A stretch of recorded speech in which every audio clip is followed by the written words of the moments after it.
Hello everyone, this is Tanushree Pandey, presently a student of Motilal Nehru Medical College, Prayagraj.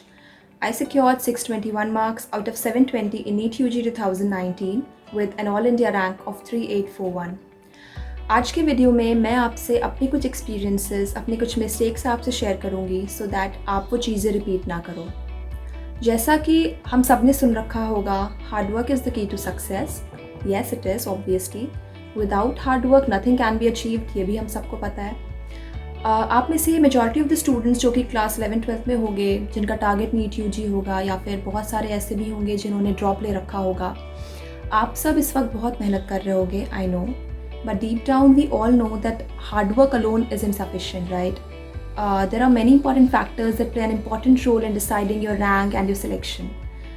One such factor is your dedication and your commitment towards your studies. Like you should be very much dedicated.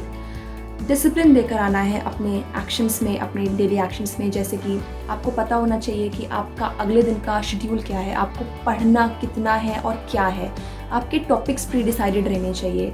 Like मैं क्या करती थी, मैं अपने अगले 4 दिन के या फिर अगले 1 हफ्ते का शेड्यूल पूरा प्लान आउट कर लेती थी and I used to follow it regularly. तो डिसिप्लिन लाना एक बहुत ज़रूरी काम है जो हर एक एस्पायरेंट को लेकर आना चाहिए। Next point is your smart work. Like smart work का मतलब यहाँ पर ये नहीं है कि आपको कुछ टॉपिक्स स्किप कर देने हैं, पढ़ना सब कुछ है। स्मार्ट वर्क का मतलब ये होता है कि आपको रिफाइंड पढ़ना है। लाइक आपको पता होना चाहिए कि आपको पढ़ना क्या है। बहुत सारे ऐसे स्टूडेंट्स होते हैं, मैंने देखा है, जो बहुत तरीके की बुक्स खरीद लेते हैं and instead of reading relevant stuff वो बहुत कुछ इररिलेवेंट पढ़ते हैं, तो जिसका कोई मतलब नहीं होता है। टीचर्स भी बताते हैं कि ये point exam point of view से इम्पॉर्टेंट नहीं है, but still they mug up each and everything. तो ये काम नहीं करना है, इसको टाइम वेस्टेज कहते हैं। तो ये काम बिल्कुल भी नहीं करना है। पढ़ना वही है जो इम्पॉर्टेंट है। आप एक बुक लगाओ, लेकिन उस बुक को परफेक्टली लगाओ। आपको पता होना चाहिए कि उस बुक में कहाँ पर क्या है, और उससे ही आपको हर तरह के क्वेश्चन आपको मिल जाएंगे। हर तरह की बुक लगा के बस टाइम वेस्ट होता है। दूसरा पॉइंट ये है कि आपको पता होना चाहिए कि पेपर देने का तरीका क्या है। लाइक बहुत सारे ऐसे होते हैं जो मेहनत बहुत करते हैं, बट क्या होता है कि उनको पता नहीं होता है कि पेपर कैसे देना है। पेपर देने का तरीका आता है पेपर देने से, सबसे बड़ी बात। बहुत सारे ऐसे स्टूडेंट्स होते हैं जो सोचते हैं कि हम लास्ट के 3 महीने में पेपर दे देंगे और उससे हमें पता लग जाएगा क्या है क्या नहीं है। ऐसा ये बहुत बड़ी गलती होती है। पेपर हमेशा स्टार्टिंग से देना चाहिए, और इसी से आप एनालाइज कर सकते हो कि आप गलती कहाँ पर कर रहे हो और आप उस पर वर्क कर सकते हो। आप अपने आप को बेटर कर सकते हो पेपर देने में। बहुत लोग ऐसे होते हैं जो पेपर ही नहीं उनको देना आता है, जिसकी वजह से वो अपनी रैंक कम कर लेते हैं। वो पढ़ते बहुत हैं, तो ये भी बहुत इंपॉर्टेंट रोल प्ले करता है। पेपर देने का तरीका, अब देने के तरीके में सबसे पहला आता है filling of OMR sheets. OMR sheets fill करने में बहुत गलतियाँ हो जाती हैं। कई बार ऐसा हो जाता है कि 3-4 क्वेश्चंस हम गलत मार्क कर देते हैं, गलत बबलिंग कर देते हैं। तो इससे क्या होता है कि 15 से 20 मार्क्स का डिफरेंस आ जाता है, जो कि आपकी रैंक को कहाँ से कहाँ पहुँचा सकता है, हम सबको पता है। तो ये काम बिल्कुल नहीं करना है। OMR शीट्स को हमेशा लास्ट के आधे घंटे के लिए रखना चाहिए और बहुत ही केयरफुली उसको फिल करना है। दूसरा कि अटेम्प्टिंग। अब हमको अटेम्प्ट कैसे करना है। लाइक मेरा जो फेवरेट सब्जेक्ट था वो बायोलॉजी था। मैं बहुत कम टाइम लगाती थी उसको करने में, तो बायोलॉजी को मैं सबसे पहले करती थी और उसको ज़्यादा से ज़्यादा 30 या 40 मिनट में ख़त्म कर देना चाहिए। बहुत सारे लोग को देखा है कि वो 1 घंटा 20 मिनट ऐसे दे देते हैं बायोलॉजी को, तो ये गलत तरीका है। बायोलॉजी क्योंकि थियोरेटिकल होती है, उसमें टू द पॉइंट ऑप्शंस होते हैं और आपको पता होता है कि आंसर क्या है डायरेक्ट, तो उसमें इतना ज़्यादा टाइम लगाने का कोई मतलब नहीं है। तो ये हो गया। बाकी आपका फेवरेट सब्जेक्ट जो हो उस पर भी डिपेंड करता है।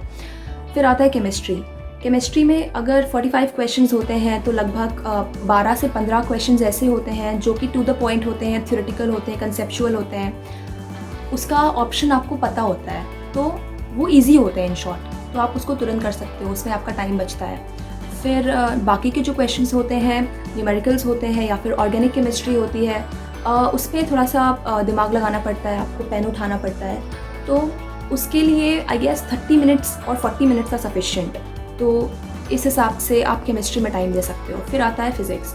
फ़िज़िक्स में बीइंग अ मीडियोकर स्टूडेंट मुझे तो 1 घंटा लगता था अपनी क्वेश्चंस को सॉल्व करने के लिए, क्योंकि टाइम लगता है फ़िज़िक्स, क्योंकि बहुत सारे मेडिकल स्टूडेंट्स को फ़िज़िक्स इतनी कुछ पसंद नहीं होती है, तो इसलिए फ़िज़िक्स को ज़्यादा टाइम देना ज़रूरी है, क्योंकि वो इक्वली इम्पॉर्टेंट है बायोलॉजी और केमिस्ट्री से अगर कंपेयर करें तो उसमें भी मार्क्स स्कोर करना बहुत ज़रूरी होता है।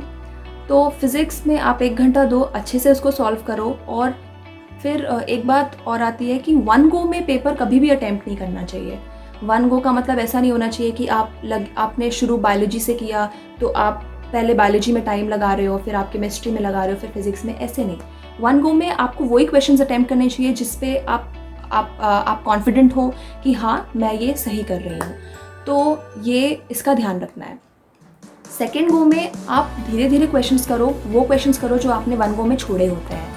तो इससे क्या होगा कि आप सिलेक्शन कैटेगरी में भी आ जाओगे और आपकी रैंक भी अच्छी आ जाएगी। दूसरी बात ये कि आपको पता होना चाहिए कि एग्जामिनर बहुत स्मार्ट है, वो डिफ़िकल्ट क्वेश्चंस को बीच बीच में रखेगा सो दैट आप अपना टाइम वेस्ट करो। क्या होता है कि एग्जामिनर ने एक बहुत ही डिफ़िकल्ट क्वेश्चन 3rd नंबर पे रख दिया और आप 3rd पे जैसे ही आए आपने उस पर 5 मिनट लगा दिए, तो ये काम बिल्कुल नहीं करा। इसीलिए मैं बोल रही हूँ कि आपको पेपर 2 बार में करना है। 1 गो में वही करना है जो आपको आ रहे हैं, और सेकेंड गो में आपको वो करना है जो थोड़े से डिफ़िकल्ट हैं लेकिन आपको लग रहा है कि हाँ सॉल्व हो जाएंगे। और एक अच्छा स्टूडेंट जिसको रैंक बनानी होती है वो कभी भी सारे क्वेश्चंस को अटेम्प्ट करने पे भरोसा नहीं रखता है। तो अच्छा होगा कि आप सारे क्वेश्चंस को अटेम्प्ट ना करें। आपको पता होना चाहिए कि कुछ नहीं तो 9 से 10 क्वेश्चंस ऐसे होते हैं पेपर में जो छोड़ने के लिए बने होते हैं, जिस पे आप अपना टाइम वेस्ट करो, यही एग्जामिनर चाहता है। तो यही आपको नहीं करना है। आपको पता होना चाहिए कि आपको कौन से क्वेश्चंस कहाँ पर छोड़ने हैं।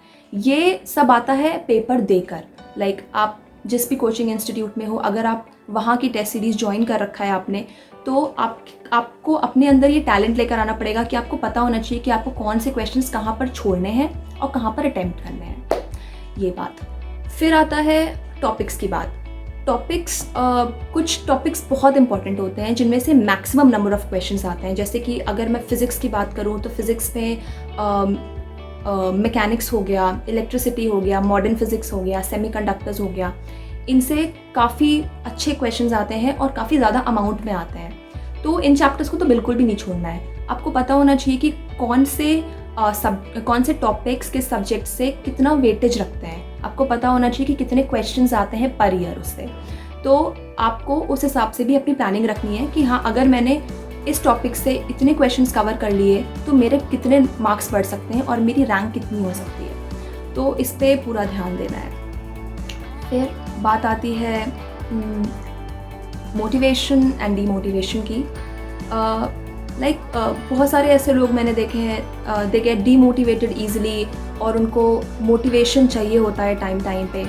तो यार at this point of time you should be self motivated. आपको सेल्फ मोटिवेटेड रहना है, डेडिकेटेड रहना है कि हाँ आई कैन डू इट, मैं कर लूँगी। तो ये काम बिल्कुल रखना है अपने अंदर। सो लास्ट में बस इतना ही कहना चाहूँगी, all the very best to all the NEET aspirants, do well and get selected.